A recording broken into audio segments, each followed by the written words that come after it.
Or is it possibly just a rotation, as we occasionally see across industries, from a growth and momentum type investor, which clearly was involved in these stocks, to an exit for whatever sort of reason? And is it a fundamental opportunity to revisit and recalibrate and really get into the core of the business?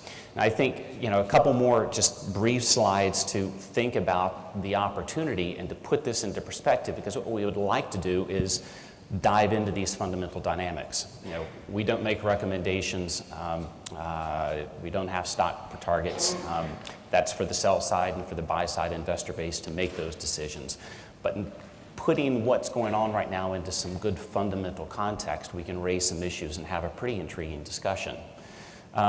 This is looking at what's transpired with valuations with these stocks. Clearly, along with the stocks, the valuations have come under pressure. But take a step back. This is Macau relative to Las Vegas. You can see the top panel. The white line is Las Vegas. The orange line is Macau. The last couple of few months, Macau has been running at a monthly clip that's now 8 times that of the Las Vegas Strip. Look at the bottom panel, which is kind of intriguing. Same colors. The orange are Macau visitors. The white are Las Vegas visitors. That puts it even into sharper contrast from the standpoint of what has transpired here from a fundamental growth story. This chart looks at the overall revenue growth in Macau and breaks it down by VIP and mass market to get to the topic at hand here today. Clearly, VIP continues to really drive the headlines. But if you start to look at the growth rate and the dynamic of what's transpired with the mass market, clearly the mass market is accelerating in importance from that top line perspective. This chart puts it into a little bit more context. The orange line is mass market on a year-on-year growth basis. The white line is the VIP growth, and this is basically the baccarat table game. And what you find is mass market has been running along at a clip of 30 to 40% or better if you look at the mass market baccarat table growth versus VIP, which obviously is all over the place and has faltered a little bit here after accelerating last year. Lastly, you've got, as we said, VIP driving the headline, but mass driving a more consistent and sustained growth rate. This looks at VIP baccarat in the top panel as a percentage of total revenue. It's now down to a little over 60%. Using a very rough back-of-the-envelope calculation of profitability of mass versus profitability of VIP, you can see that the mass market is increasing in its profit share. Even though it's smaller in revenue, it's 3 times the profitability. That's why we're here today. Take a step back from some of the headlines, take a step back from what's transpiring in the stocks, and take a look at what's driving this business from the standpoint of mass market. And to do that, what I'd like to do is invite up 3 panelists, quite distinguished and clearly in the know in terms of what is fundamentally going on with this business. With us today, we've got Gamal Aziz, who is the president of Wynn Macau Limited. We've got Grant Bowie, the chief executive officer of MGM China Holdings Limited.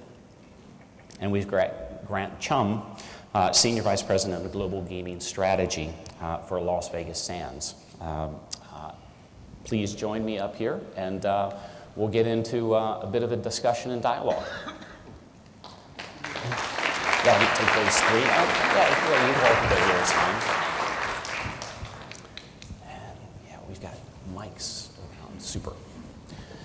So what I'd like to do over the course of the next few minutes is raise a couple of issues with a couple of charts or slides, as the case may be, and we'll dive into some topics.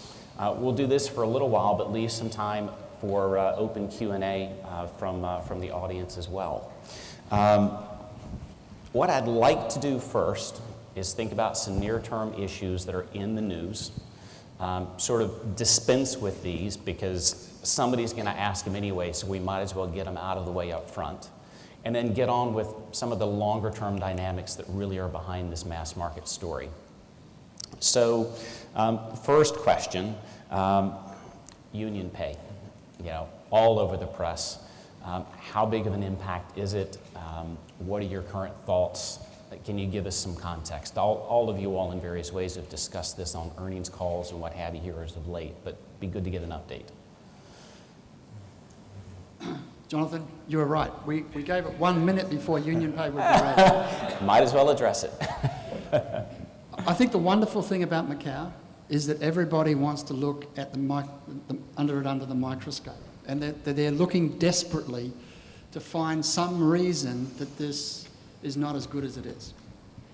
So we have union pay, we have visa issues, we have junket liquidity. What was the other one on your list? Let's get them all now. Is that enough for now? Exactly, that's enough. Okay. The reality is those are not actually the issues that I think most of us are actually focused on. Those are consequences of the market in which we operate.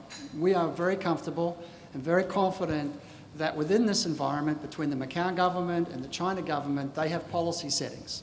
Those policy settings are going to be periodically changed. Those changes, however, are not going to be things which we think will fundamentally disturb the strength of this market.